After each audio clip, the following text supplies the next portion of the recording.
Hello, I am Jody Wolf.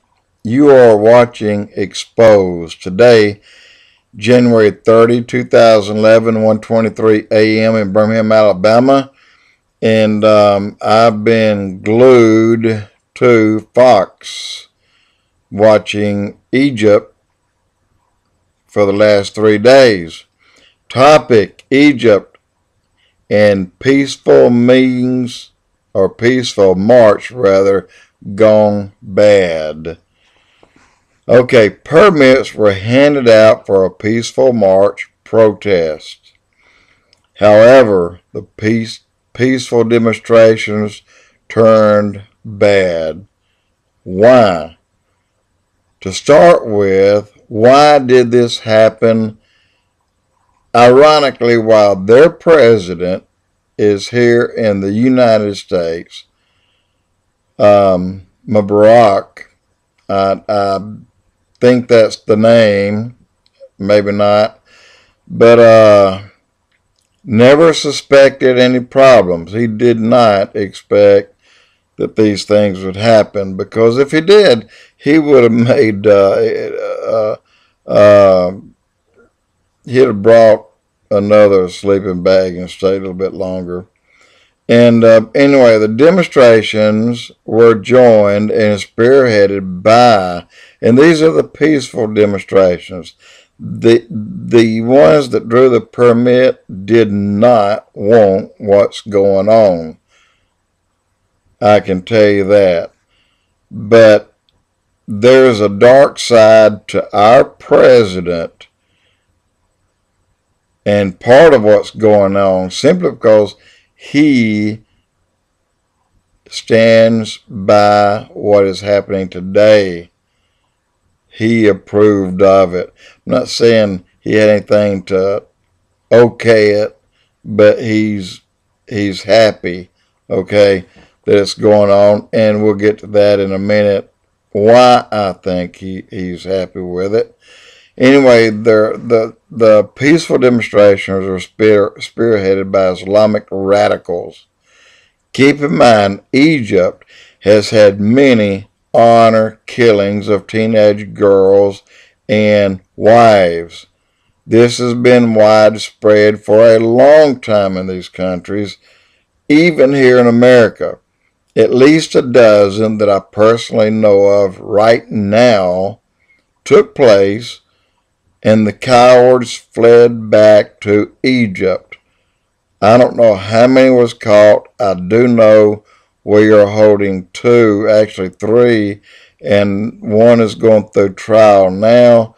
2 are in prison, but they'll be in our prisons forever, because we don't put up with the BS they put up with, and especially not harming a person for no reason. Anyway, the cowards fled back to Egypt, okay? Egypt fell internally and was destined to do so. Our own president already knew it was going to happen. Why do you think the Egyptian president was here in the United States when this happened? Part of the reason, to discuss free and fair elections.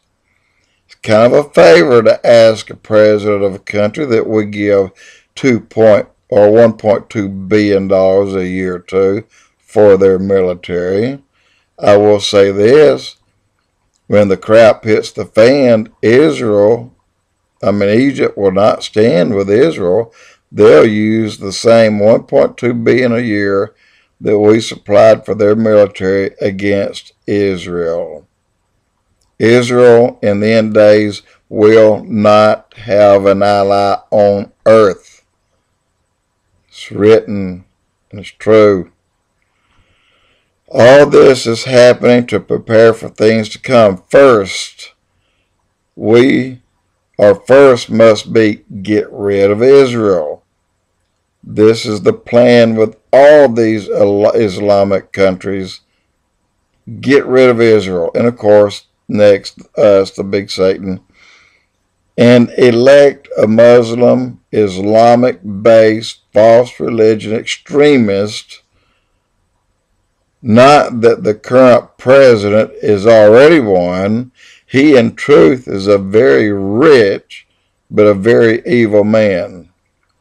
Remember the Shah of Iran? He came to America, and as he did, Iran fell apart, rioting.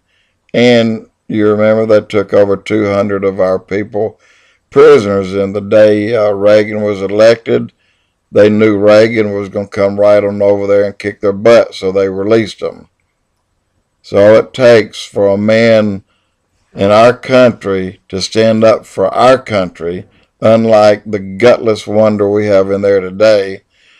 So they, in turn, when it fell apart, got the Ayatollah Khomeini, a die-hard extremist Islamic nut. So we do know that Israel will lose their allies. Now, let me say this. Israel and Egypt, they've never been tight, but they kind of work with each other. Israel and Turkey, the same there. However, Israel never said, well, you know what, I think we're going to attack Syria. But out of the wild blue, Turkey blurts out, if Israel attacks Syria, then we're just going to have to stand by Turkey. Well, right then, right there, Israel lost the next to the last ally in that region. Well, guess what? They have now lost their last ally in that region, and that was Egypt. You do know, think about it, you know that they're going to put someone in there that's an Islamic fanatic and believes in every word that the moon god says. So, all this has been engineered, not necessarily this recent few days, to discredit and to rearm, or rather to arm, every inch of the borders that surrounds Israel. Because, look, just remember what I'm saying right now. If you're around, remember what I'm saying. Every airplane, every jet that comes toward Israel will be knocked out of the sky before it gets to Israel. Every ground troops that come to Israel, they'll be so confused, they will turn around and fight and kill each other. Israel will not lose a man. Their land will not be disturbed. Hey, hadn't you ever heard of the hand of God? And Israel, the apple of God's eye. What is more unfortunate for me is that our country will not stand by Israel.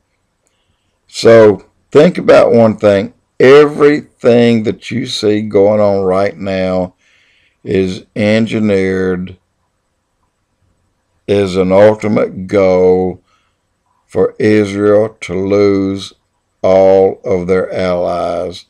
You hadn't heard that yet. But if you listen to the experts, you will hear that. I haven't heard anyone say it yet, but I know what the Bible says.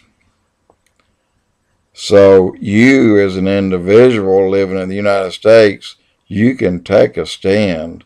Stand by, pray for Israel day and night, and then God will do the same for you. Pray for the peace in the Middle East,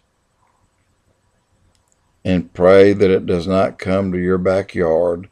Jody Wolf, EXPOZ.